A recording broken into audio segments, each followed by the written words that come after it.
Salut à tous, on se retrouve aujourd'hui avec cette vue un peu magnifique et le soleil méditerranéen pour vous parler avec le pasteur Benoît de nos expériences. J'espère que ça va vous parler, que vous allez passer un bon moment avec nous. En tout cas, nous, on a hâte d'avoir vos retours aussi, donc bonne écoute. J'étais avec une copine l'autre jour, qui est pas du tout chrétienne, hein, mais c'est quand même une super pote. Je trouve qu'elle a un souci, quoi. Elle me dit je peux pas boire une bière avec des potes ou un verre avec des potes sans tout de suite c'est toujours plus, quoi. Ouais. Je suis obligé de m'enchaîner. Et moi j'étais vraiment dans ce délire. Le premier verre il me déclenchait une espèce de frénésie. Ouais, t'as envie de t'enchaîner jusqu'à être cadavre, quoi. Ah ouais? C'était tout le temps comme ça. Ouais. J'étais un an chôme du où je me suis dit je vais me prendre ma petite année sabbatique, je vais pouvoir profiter et croquer la vie à pleines dents. Vraiment, j'avais pas l'impression de faire le mal. Et je me suis déglingué la vie tous les jours. Et je pense que j'étais devenu, c'est même sûr, j'étais un alcoolo, mais là, quoi. Là, et t'as jamais dit ce soir j'ai abusé, j'aurais jamais dû boire autant, Si. trop mal et tout. Si, mais après, il y avait une espèce de jeu où, tu vois, t'as le côté, je croque la vie, quoi. Donc, c'est pas grave, ça passera, quoi. Il y a des moments où où je sentais bien que mon corps, il criait à l'aide. Au secours, mon poids! C'est trop. Et du coup, on était arrivé au stade où on se disait, ah ben cette semaine, on fait la semaine sans picole, plus une goutte Et d'alcool. aujourd'hui, toi tu bois plus du tout. Depuis que je te connais, j'ai dû devoir boire de bière, un verre de rosé l'été au barbecue, quoi. Mais qu'est-ce qui s'est passé pour que t'en arrives? Moi, je suis né sans foi ni loi. Quoi. Et je connaissais Dieu au travers du spiritisme, des trucs comme ça, des trucs un peu mystiques, parce qu'on met des croix, on met des machins, mais voilà, Jésus, jamais entendu parler. Et le jour où Jésus est rentré dans ma famille, parce que ça rentrait dans toute ma famille, ça a commencé par ma soeur, mes parents, il s'est passé un truc surnaturel en moi. Il s'est vraiment passé un truc surnaturel indépendant de ma volonté, où je me suis retrouvé dans un état trop chelou, je me suis mis à pleurer. Un pasteur qui lise un truc dans cette fameuse Bible qui a été écrite il y a des millions d'années, et ce qu'il lit c'est ma vie intérieure, ma vie cachée et tout, donc il s'est passé un truc trop chelou. On est venu prier pour moi, on m'a dit tu veux donner ta vie à Jésus, j'ai dit ouais, genre lâchez-moi, quoi. T'es en train de chialer et tout. Je suis le seul blaireau en train de chialer avec mon baggy, mes cheveux crades dans le truc. Je fais cette prière qui pour moi avait aucun sens, tu vois, sans conviction, vraiment, avec vraiment tous les doutes, tout ce que tu veux, en me disant quand je vais sortir de là, ils vont me lâcher, ils vont me ficher la paix. Et quand je suis sorti de là, on m'a donné une Bible, on m'a dit maintenant faut que tu lis, faut que tu lises, faut que tu pries. Ok, je me suis dit compte là-dessus. Sorti de là, j'avais été transformé, je me suis senti tout léger, tout, quoi. Et j'appelle ma copine, qui est ma femme aujourd'hui, Amandine. Et je lui dis ouais, il s'est passé un truc de fou. Alors elle me dit ouais, t'aurais dû m'attendre pour y aller, c'est abusé, tu t'es fait embrigader. Mais je dis non, personne m'a rien dit. Je dis vraiment, il s'est passé un truc chelou, quoi. Et je sors de là avec une soif de savoir ce qui s'est passé. Ouais. C'est ça qui m'a marqué le plus. C'est je sors de là, je connais pas Jésus, je sais pas que je vais devenir pasteur, que je vais donner ma vie entière pour servir. C'est pas ce qu'il a fait pour l'humanité. Je connais rien, quoi, j'en sais rien. Pour toi, c'est juste un mec lointain. C'est ça, ouais. Mais je sais qu'il faut que j'en sache plus. Parce que je sais que ce qui s'est passé, qui m'a donné cette paix, c'est en rapport avec ce gars-là. Et donc à partir de là, je commence à lire, mais à chercher de tout mon cœur, à me forcer même à dire, il faut que je sache, à essayer de prier. Je me mets comme ça devant mon radiateur et je dis, ça dure 2 secondes des fois, tu vois, même pas 1 minute, je sais pas quoi dire. Je dis, bah si t'existes, parle-moi. Et au bout d'un moment, au fil du temps, je commence à découvrir que ça marche. Je commence à découvrir dans les évangiles comment lui il pense, comment lui il agit, comment il a donné sa vie, comment ça marche dans ce truc, quoi. Comment ça marche, quoi. Et je commence à rencontrer vraiment quelqu'un plus qu'un truc mystique, un truc. Je commence à me faire un pote. Tu te considères pote avec Jésus? Ouais. Et ça change quoi pour toi de passer du mec qui picole au mec qui est pote avec Jésus? J'aurais pu dire bon ok, il s'est passé un truc et en rester là, ouais. Et ça aurait pas changé ma vie, tu vois, j'aurais fait cette prière et ça aurait pas changé ma vie. Mais parce que j'ai décidé d'en savoir plus, lui, il m'en a donné plus, Et en une fraction de seconde, je suis passé d'un mec qui est complètement déséquilibré, qui picole, qui se déchire le crâne à la drogue douce, dure, qui passe au-delà de tous ses principes, à un mec qui ne boit plus, pas parce qu'il se dit c'est pas bien, parce qu'il a plus envie, quoi. Ouais.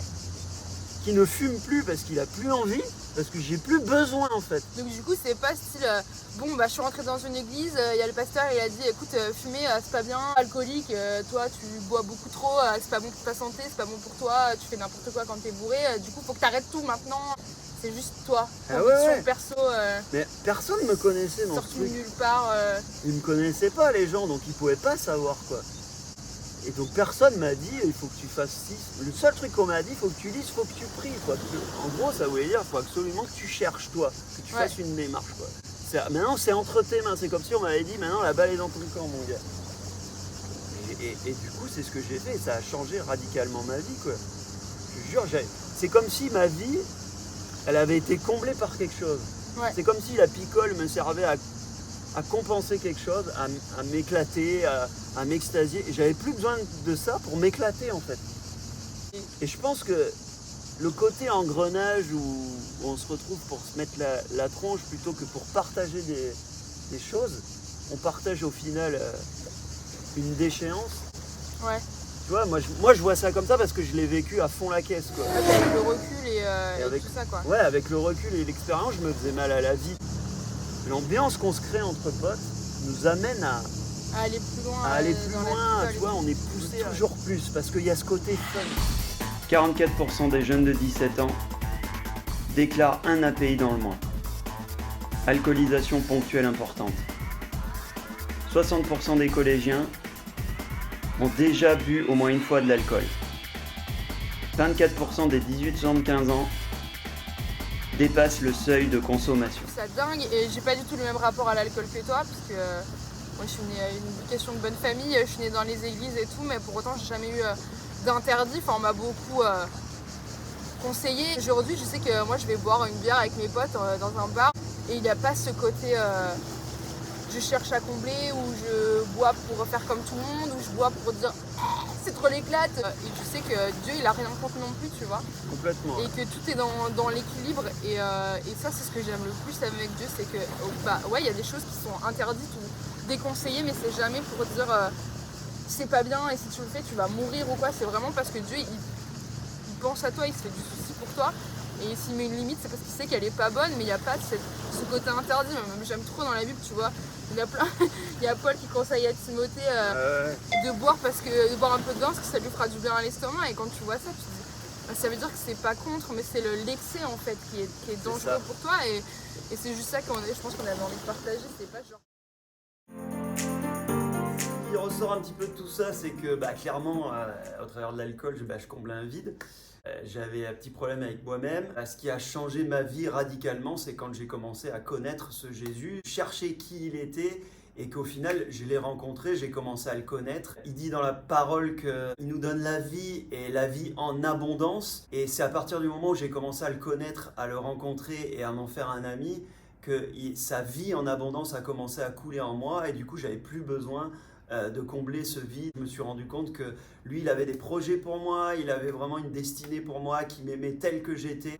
En plus de ça, il a guéri mon cœur, il a guéri mon passé, il a changé complètement ma mentalité. Il a fait de moi d'un mec qui était tout le temps vénère, un mec plutôt tranquille, qui ait juste besoin de lui. Et je sais que je peux aller à chaque instant, à chaque minute, demander, lui crier au secours et qu'il est là pour répondre parce que je sais que jamais il m'abandonne, jamais il me délaisse. Lui, il est fidèle. Donc, si toi aussi, tu as vécu cette situation et tu sens que tu as un vide en toi, que tu combles par l'alcool, la drogue ou par quoi que ce soit d'autre, aujourd'hui, ta vie, elle peut changer comme ma vie a changé. Je veux juste prier pour toi si tu veux recevoir ce Jésus qui est mort et crucifié pour toi et qui est ressuscité surtout, qui a vaincu la mort pour toi. Donc, on va prier, baisse ta tête et on va prier ensemble. Seigneur, je prie que tu te révèles à cette jeunesse, Seigneur, qui a peur de l'avenir, qui peut-être a peur des lendemains, qui ne sait pas où aller, Seigneur, qui ne sait pas de quoi l'avenir sera fait. Toi, tu sais de quoi l'avenir sera fait. Tu as fait cette promesse, tu as dit que jamais tu nous abandonnerais, jamais tu nous délaisserais, et que si on se tournait vers toi, tu nous donnerais cette vie en abondance. Tu nous donnes pas comme le monde donne, mais tu nous donnes ta paix. Et je prie aujourd'hui que tous ceux qui nous regardent aujourd'hui reçoivent cette paix surnaturelle, que ton esprit souffle maintenant, et qu'une paix surnaturelle remplisse le lieu où ils se tiennent, qu'au travers des téléphones, ordinateurs, partout où ils regardent cette vidéo, que ta paix les envahisse maintenant, qu'il y ait une impactation surnaturelle de ta présence, Seigneur, et que leur vie soit transformée, qu'une faim et une soif de toi naissent en eux, qu'il y ait un renouvellement de l'intelligence, que ceux qui te connaissent puissent être renouvelés dans leur relation avec toi, qu'ils puissent vivre une relation avec toi vivante, vivifiante, au nom de Jésus. Amen. Voilà, on espère que cette vidéo vous a plu, que vous avez été impacté. Écoutez, lâchez-nous un petit commentaire, ça fait toujours plaisir. Abonnez-vous, partagez autour de vous ces vidéos. Et puis suivez-nous parce qu'il va y en avoir d'autres. Allez, soyez bénis, ciao.